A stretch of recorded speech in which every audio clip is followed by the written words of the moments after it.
Hello! Today I'm back with another game of math. Today's game about a plus b whole square equal to a square plus 2ab plus b square. If you are newer in my channel, please subscribe and hit the bell icon. Also like, comment, share. And I request you all, please give your feedback in the comment section about the games. Let's go to start. A plus b whole square is equal to a square plus 2ab plus b square. আমরা এই সূত্রটাকে সবসময় কি করে মুখস্থ করে নেই, তাই না? তো আজকে আমরা করব কি, এই সূত্রটাকে সুন্দরভাবে জ্যামিতিক উপায়ে চিত্র এঁকে এঁকে বোঝার চেষ্টা করব, দেন মেমোরাইজ করব। তো আমরা a হিসেবে একটাকে বাহু ধরে নিলাম, একটা দৈর্ঘ্য ধরে নিলাম, আর b হিসেবে আরেকটা বাহু ধরে নিলাম। এরপর কি করেছে, এখানে a plus b করা হয়েছে, সো আমরা এই দুটোকে যোগ করি। Let's go. Okay, a plus b, এই দুটোকে, এই বাহু দুটোকে যোগ করে আমরা একটা বাহু বানাবো। তাহলে হয়ে গেল a plus b হয়ে গেল, এবং এই বাহুটাকে আমরা যোগ করে নিলাম। এরপর করব কি, এই বাহুটা দিয়ে আমরা একটা বর্গ আঁকবো। Let's go. এই যে আমি কি করলাম, a plus b যে বাহুটা আছে, এই বাহুটা দিয়ে আমি একটা কি করেছি, সুন্দর বর্গ এঁকেছি।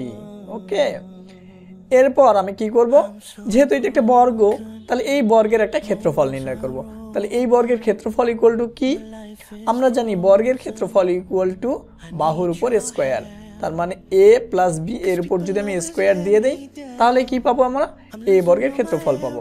Let's go. এই যে a plus b whole square দিয়ে আমি কি করলাম, এই বর্গটার ক্ষেত্রফল নির্ণয় করলাম। ওকে, তাহলে চলো এবার আমরা করব কি, এই বর্গটাকে চারটা ভাগে ভাগ করলাম, অর্থাৎ এই দিক দিয়ে ভাগ করে নিলাম এবং এই দিক দিয়ে ভাগ করে নিলাম।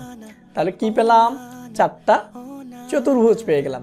এখানে একটা চতুর্ভুজ, এখানে একটা চতুর্ভুজ, এখানে একটা চতুর্ভুজ এবং এখানে একটা চতুর্ভুজ। তো চলো, এই বাহুগুলোর দৈর্ঘ্য আসলে কত আমরা জানি, দেখো তো এই বাহুগুলোর দৈর্ঘ্য কত, এই চতুর্ভুজের এই বাহুটা এর সমান, এটাও এটাও এটাও আবার এই চতুর্ভুজের বাহুগুলোর দৈর্ঘ্য কি, এই বাহু এবং এই বাহু, এই দুই বাহুর দৈর্ঘ্য হচ্ছে a, এবং এই বাহু এবং এই বাহু, এই দুই বাহুর দৈর্ঘ্য হচ্ছে b। আবার আমরা যদি এই চতুর্ভুজটা লক্ষ্য করি, এই চতুর্ভুজের এই বাহুর দৈর্ঘ্য হচ্ছে b, আবার এই বাহুর দৈর্ঘ্য হচ্ছে b, এই বাহুর দৈর্ঘ্য হচ্ছে b, এই বাহুর দৈর্ঘ্য হচ্ছে b। তার মানে চারটা বাহুরই দৈর্ঘ্য b, তার মানে এটা একটা কি বর্গ। আবার এইখানে গিয়ে দেখি তো, এই চতুর্ভুজটার এই বাহুটা b, আবার এই বাহুটা a, এই বাহুটা a, এই বাহুটা b, তার মানে এটা একটা কি আয়তক্ষেত্র।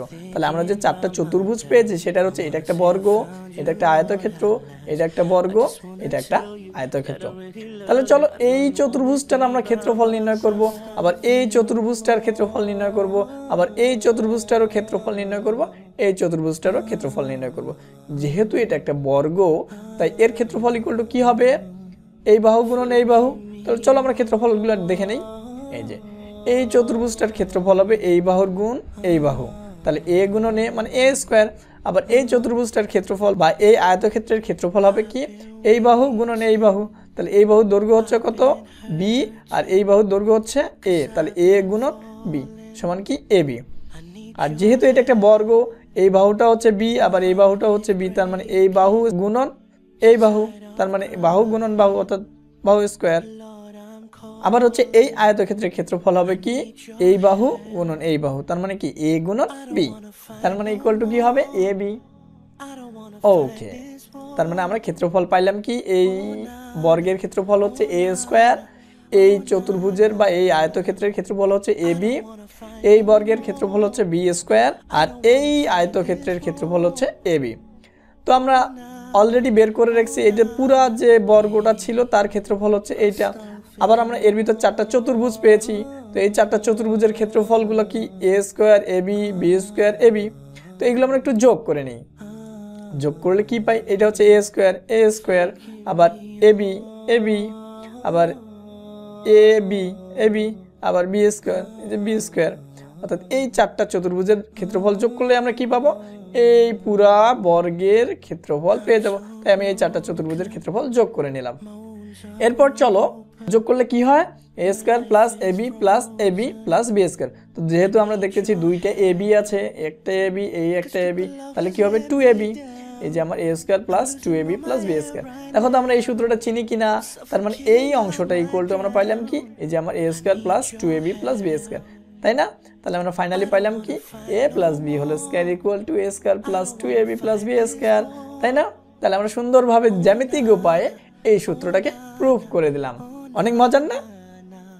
চলো আবার একটা নতুন খেলা খেলি। এখানে দুইটা ভগ্নাংশ আছে, এদের মধ্যে কোনটা বড়? 3/6 এবং 4/9, এদের মধ্যে কোনটি বড়? Let's go to solution tricks.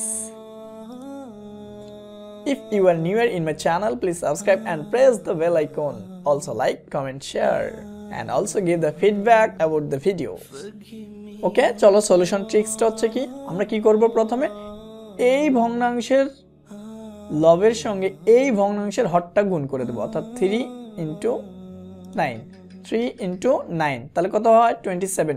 এই 27 কে আমি কি করব, ওই লবের পাশে লিখে রাখব, এই যে লবের পাশে আমি লিখে রাখলাম।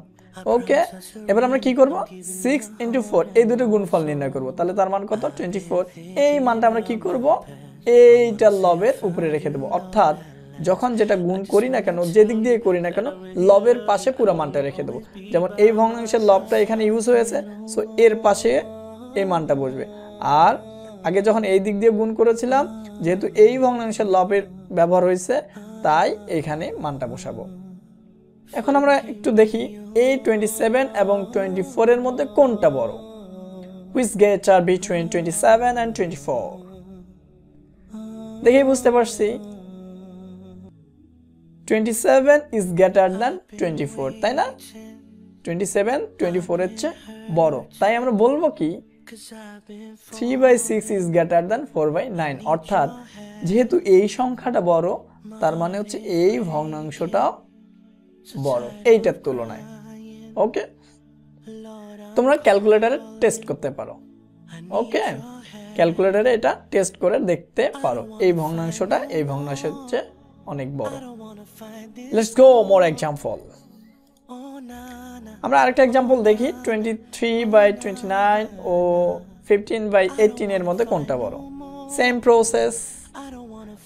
Let's go to the solution tricks. এটা 23 and এটা 18, তো এই দুটোকে মাল্টিপ্লাই করলে কত হবে 414। এটাকে আমরা কোথায় বসাবো, যার লব ইউজ হয়েছে তার পাশে। আবার আমরা কি করব, এইটা গুণ করব। ওকে, এইটা গুণ করলে কত হয় 435, এবং এটা আমরা কোথায় বসাবো, যার লব ব্যবহার করা হয়েছে, অর্থাৎ যেই ভগ্নাংশের লব ব্যবহার করা হয়েছে তার পাশে বসাবো। এরপর চেক করে দেখি তো কোনটা বড়। অবশ্যই এটা বড়, যেহেতু এটা বড় তাই এই ভগ্নাংশটা আমাদের এই ভগ্নাংশের চেয়ে বড়। ক্লিয়ার? যেহেতু আমাদের এই মানটা বড়, তাই এই ভগ্নাংশটা এই ভগ্নাংশের চেয়ে বড়।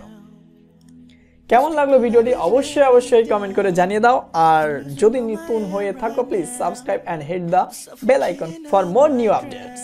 Thank you everyone.